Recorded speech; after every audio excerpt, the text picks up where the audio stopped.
नमस्कार, आपण पाहताय कोकण वार्ता न्यूज. कोकण वार्ता न्यूज मध्ये आपलं सर्वांचं स्वागत. पाहुयात बातमी सविस्तरपणे. रत्नागिरी जिल्ह्यातील खेड तालुक्यातील तीर्थक्षेत्र असगणी गावातील 5000 वर्षापूर्वीचे पांडवकालीन स्वयंभू महादेव मंदिर 5000 वर्षानंतर असगणी गावचे सुपुत्र श्री संदीप हरी फडकले यांनी 2017ला जीर्णोद्धार केला. 2026ला 10 वर्ष पूर्ण होत आहेत. हे मंदिर पांडव वनवासामध्ये होते तेव्हा असगणी गावाला एक रात्रीच्या वास्तव्याला थांबले होते. तेव्हा ते मंदिर एका रात्रीमध्ये बांधले गेले होते. हे मंदिर संपूर्ण चिऱ्याच्या दगडामध्ये बांधलेले आहे. मंदिराच्या चारही बाजूला वर्षाच्या 12 महिने पाणी असते. मंदिराच्या चारही साईडला 4 तलाव आहेत.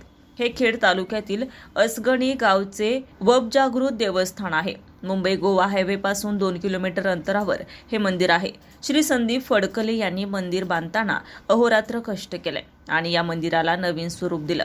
10 वर्षापूर्वी मंदिराकडे साधी पायवाट नव्हती, परंतु आता मंदिरामध्ये जाण्यासाठी रस्ता केला गेला. त्यामुळे गाडी मंदिरापर्यंत जात आहे. लशरावणी सोमवारी दर्शनासाठी भक्तगणांच्या रांगा लागतात. महाशिवरात्रीला 10 ते 15 हजार लोक महादेवाचं दर्शनाला येतात.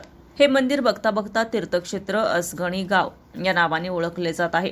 मंदिराच्या मागच्या साईडला दक्षिणमुखी 5000 वर्षापूर्वीची हनुमंत रायाची मूर्ती आहे. संदीप फडकले यांनी 2 वर्षापूर्वी जीर्णोद्धार केला. हा पुरातन ठेवा फडकले यांनी येणाऱ्या भावी पिढीसाठी जतन करून ठेवण्याचा प्रयत्न केला आहे. महादेवाचं मंदिर आणि हनुमंतरायाचं मंदिर या दोन्ही मंदिरांना 5000 वर्षापूर्वीचा इतिहास आहे. रिपोर्ट कोकण वार्ता न्यूज, रत्नागिरी. नमस्कार, आपण पाहताय कोकण वार्ता न्यूज. कोकण वार्ता न्यूज मध्ये आपलं सर्वांचं स्वागत. पाहुयात बातमी सविस्तरपणे.